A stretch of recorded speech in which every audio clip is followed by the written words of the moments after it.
When we talk about origins, it's important to distinguish what the most important topics are. So, for example, if we're going to, it's not creation evolution, but it's supernatural explanation or cause of life in the universe versus a natural cause of life. And when we look at a supernatural cause of life, that can be divided into two categories. We have special creation, which would say God created in a very short period of time, say 6 days, and maybe we have a young earth that's somewhere between 6,000 and 15,000 years old, versus old earth creation, which is somewhere around, we've got a 4.5 billion year old earth and a 12 to 15 billion year old universe, but Adam and Eve is somewhere around 50,000, within the last 10 to 50,000 years. And then over here on the other side of the supernatural view, we have theistic evolution, which says that God created, but he did so through natural processes, through evolutionary scenarios.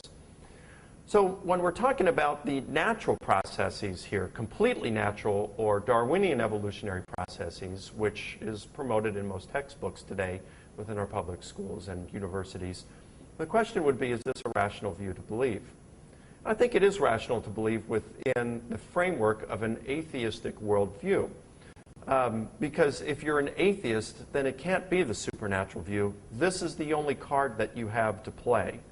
On the other hand, a religious view, be it a Christian view, a Muslim view, a Jewish view, a Hindu view, could acknowledge that God created, but yet did so through natural processes. There are many Catholics who believe in theistic evolution. So they believe that God created, but he did so through evolution. So when we're saying, is it creation evolution, it would be inaccurate to say, well, God created or it's completely natural. God could have done it through this, or it happened just through natural processes. The question is, which happened here? Was it natural or was it supernatural? And for that, we have to look at the scientific evidence. Now, when we look at evolutionary scenarios, we want to look at the major evidences that are provided in support of the position that humans came through macroevolutionary processes. In fact, there are two types of evolution, basically. One is microevolution, and the other is macroevolution. Microevolution states that there were changes, and that's all evolution means, is changes.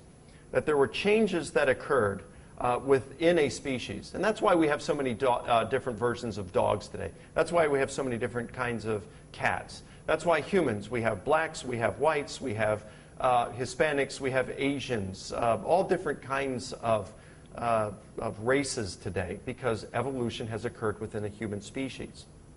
Macroevolution would state that this microevolution, given enough time, creates new species and new phyla and new kingdoms. And so this is what we want to focus on. Did macroevolution occur? And that's why we as humans exist today. And basically, there are four evidences that evolutionists provide in support of macroevolution. The first is comparative anatomy. Comparative anatomy takes a look at things like humans and simians. Simians are ape-like creatures. And say, wow, look, there's so many similarities here. And so they have a common ancestry. They have a common ancestor. And while this is rational logical thinking within a macroevolutionary view, it's just an explanation of how we might have things this way, these similarities, but it's not proof that these similarities have occurred this way. Because we could use the same kind of argument for a common creator as opposed to a common ancestor. Take, for example, some change. If I had a quarter and a couple of pennies here and say, okay, we look at the pennies. They're the same monetary value, same color, shape, weight, metallic type of composition. We look at these things and we say, well, which one had the common ancestor? Well, we'd look, using the kind of macroevolutionary thinking, we'd say, well, it were the two pennies did. But we might be wrong if we looked and said, well, the penny and the quarter came from the Philadelphia mint, whereas the other penny came from the mint in Washington. So it could simply mean that they have a common creator rather than a common ancestor. Well, we wouldn't use this to say that this is evidence for God's existence or that God created. I think in the same way it's a poor argument to say that this is proof of evolution, that macroevolution occurred. A second argument has to deal with the recapitulation theory, or embryology.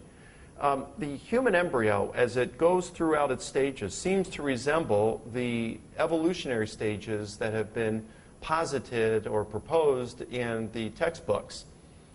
From fish, because at one point the human embryo seems to have these gills. At another point it seems to have a tail on it, like a simian or a monkey. And then it looks more human in nature. Well, does this prove evolution?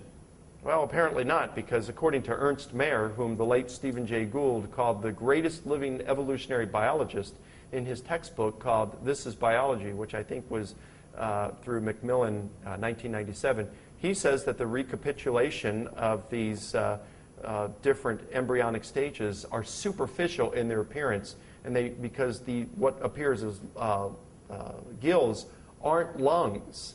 What appears as a tail is not extra vertebra as we would have on a monkey, but it is more of just the development of that part of the skeletal features of the humans ahead of some other features. So they're superficial in the appearance only. They don't have the types of functions that they do at these levels. So this doesn't really prove evolutionary scenarios either. There's the thought that microevolution given over time equals macroevolution, but there's no evidence for that. We could show that, say that hallucinations among individuals over time equals group hallucinations, or evidence for group hallucinations. But group hallucinations don't occur because hallucinations are phenomena in the mind of an individual. I can't wake up my wife in the middle of the night and say, honey, I'm having this dream, we're in Hawaii, go back to sleep, join me in this dream, and let's have a free vacation. We can't do that because hallucinations are just in our minds. In the same way, I couldn't suggest to someone a hallucination that I was having and that it would become contagious and they could join me in that hallucination. The same thing with macroevolution versus microevolution. Microevolution, given a lot of time, could equal macroevolution, but it's not evidence that it does happen that way. In fact, that leads to the fourth evidence, which is the fossil record. And you'd say, well, if this is the case, we'd have a lot of evidence within the fossil record of all these transitional forms. But the fossil record has been very disappointing to many evolutionists over time.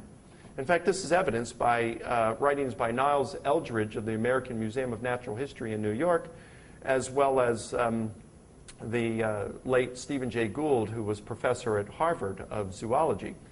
And these said that the transitional forms in the fossil record was so scarce that they came up with their own competing theory called punctuated equilibria, which said that over time, you had these big bangs within the fossil record. So, for example, maybe an alligator would have an egg and give birth to a bird.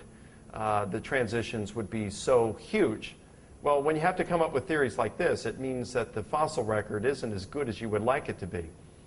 So, whereas there are certainly phenomena that we can observe that could be used in support of evolution, it's not actually proof that macroevolutionary scenarios have occurred.